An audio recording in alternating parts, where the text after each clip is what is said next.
¿Cómo estamos? Bueno, aquí tenemos la nueva edición de la baraja Lunio, la antigua edición de la baraja Lunio, que era un poquito más grande, pero los ilusionistas decían, no, no, por favor, quiero tamaño de póker. Bueno, ahí la tenéis, la podéis comprar a lo mejor. Y aquí tenemos a Lirimo, ¿eh? ¿Qué tal estás? Bueno, nos hace compañía. Bienvenidos a un nuevo vídeo de las cartas Lunio. Estamos investigando juegos de mesa.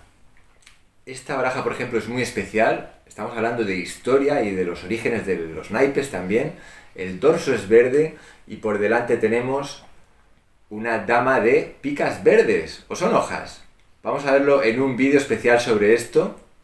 Así que espérate y conéctate bien para no perdértelo, ¿eh? Bueno, mira, aprovechamos para anunciar pues que las cartas vienen del dado y del dominó, allá por China, ¿eh?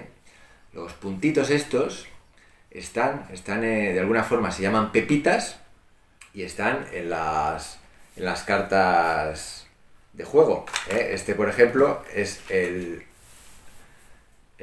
7, ¿no? El 7 de corazones, que tiene 7 pepitas.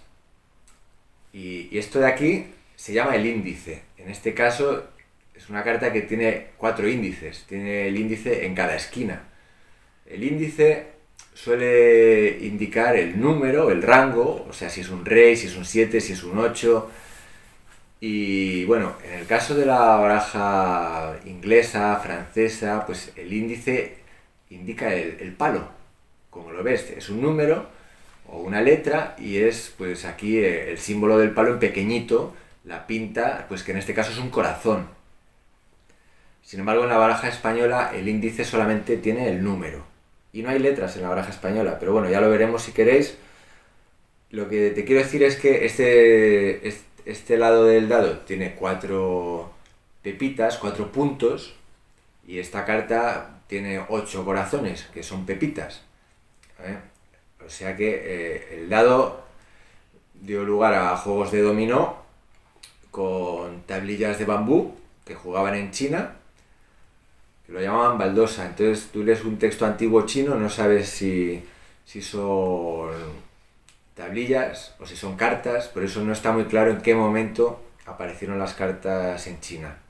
Pero luego ya derivó hacia las cartas cuando esas imágenes de las tablillas de bambú se pusieron en papel, ¿eh? Porque hubo que inventar el papel, que antiguamente se usaba el pergamino y el papiro. En Egipto, en el antiguo Egipto, se usaban los dos sistemas. Luego el pergamino, que es usar piel, o sea, el papiro es vegetal, se hace con una planta que, como los juncos, nace a las orillas del río Nilo, en ese caso, y con eso hacían el papiro. O sea que los egipcios, además de escribir con jeroglíficos en las paredes de las pirámides y hacer murales y pinturas, también escribían en papiro, que son papeles que iban en rollo, pero estaba el otro sistema que era piel de cordero o de lo que sea, de algún animal domesticado, del ganado, vaya. El pergamino se perfeccionó en Pérgamo, por eso se llama así. O sea, la técnica de preparación de aquello para escribir se perfeccionó y también iban en rollos. O sea que papiro y pergamino como antecedentes del papel. El papel empezó a fabricarse en China, primero se hicieron unas pruebas mezclando trapos y hojas o lo que sea, y luego se fue perfeccionando la mezcla y los árabes hicieron un gran aporte en esto, crearon un sistema de hacer y lo difundieron porque los árabes se expandieron una pasada en determinada época de la historia. Bueno, tenemos juegos de mesa también, estoy escribiendo sobre ello, no sé si os interesará el libro. Si me encontráis editor, pues se agradece. Mira, tenemos el juego de serpientes y escaleras, que es de India, muy antiguo. A ver, no era así, esta es la versión moderna.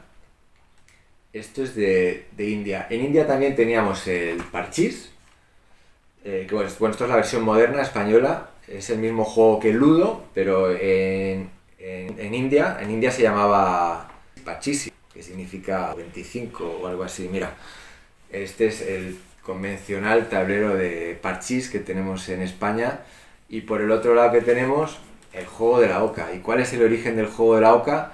Pues es un poco misterioso, pero no es tan antiguo. Lo que pasa es que está inspirado, yo creo, prácticamente está inspirado en que este sí es más antiguo. El juego de serpientes y escaleras y el juego de la oca están emparentados, ¿no? El de serpientes y escaleras es más antiguo.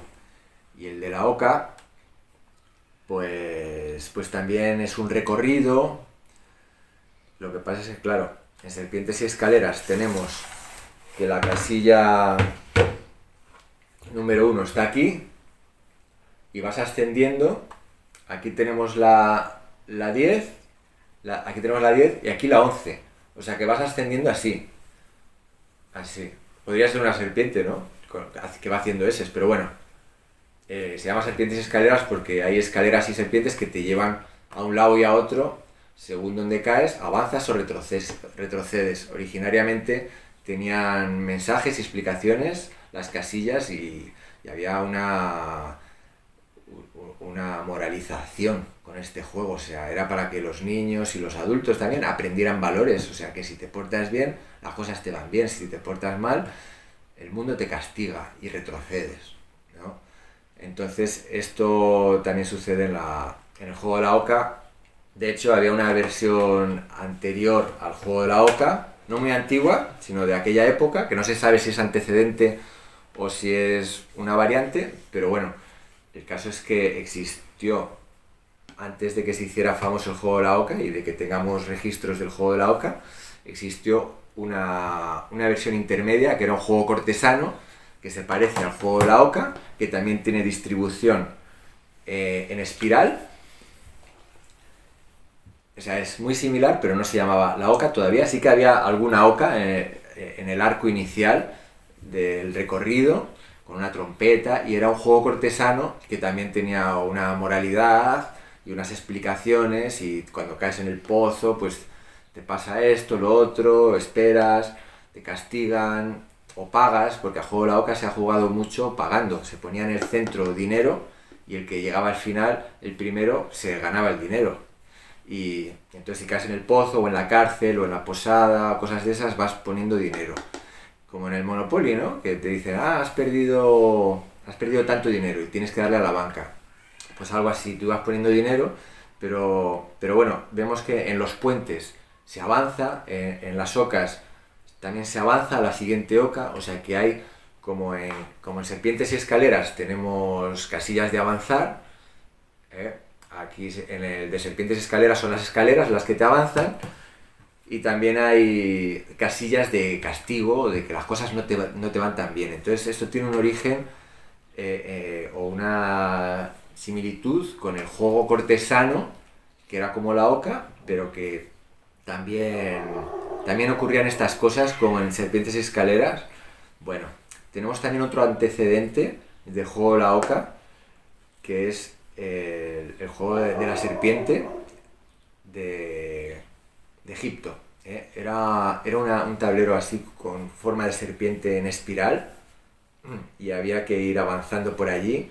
Entonces la estructura, pero aquello es muy antiguo, pero bueno, eso es un antecedente. No sabemos si el que creó el juego de la oca se inspiró en aquello o no, pero bueno, la distribución en espiral sí que existía en ese juego. Además, ese juego aún existe, una variante en África, que es el juego de la hiena. Y se supone que se jugaba similar al juego de la serpiente de Egipto. Se jugaba similar al juego de la hiena. Entonces, el juego de la hiena sí que sabemos exactamente cómo se juega. Y también es en espiral, ¿no? Entonces, quizás el juego de la oca se inspiró en eso, no sabemos. Luego también se habla de otras cosas, del Camino de Santiago, de los templarios.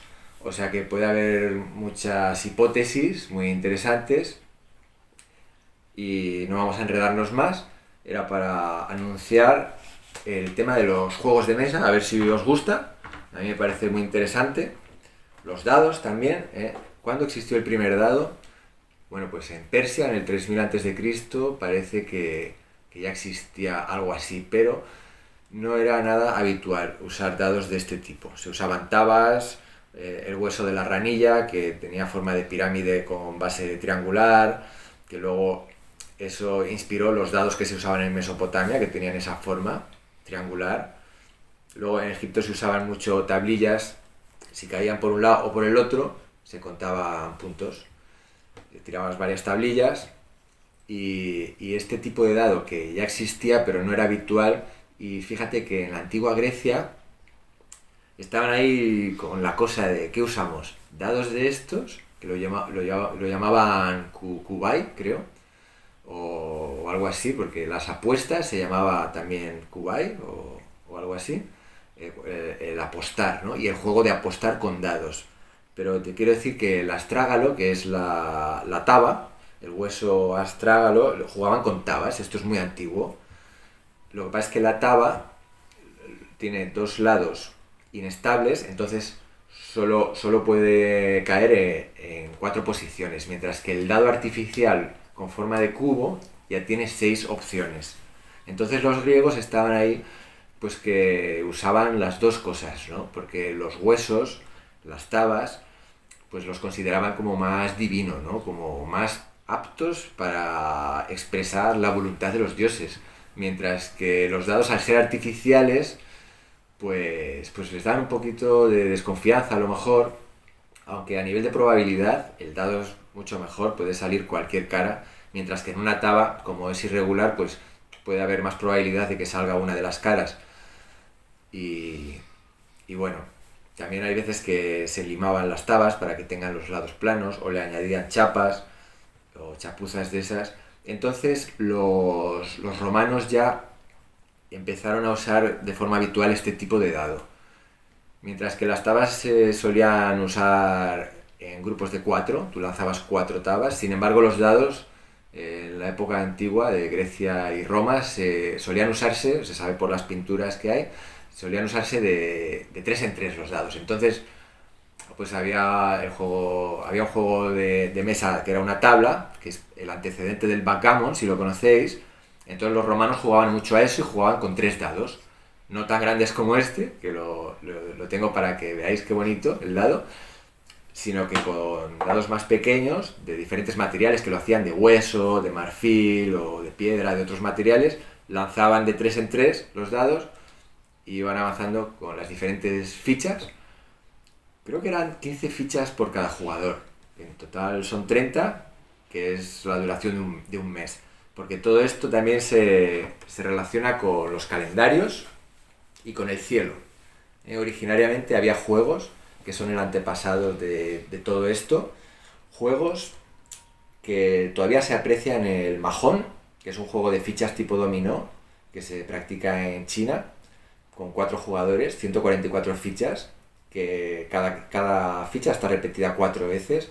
Entonces en el Mahjong se ve todavía que había una concepción del universo, del cielo. Esto está muy relacionado con los calendarios y el Mahjong además está relacionado con la baraja china de monedas, que es el origen de las barajas europeas.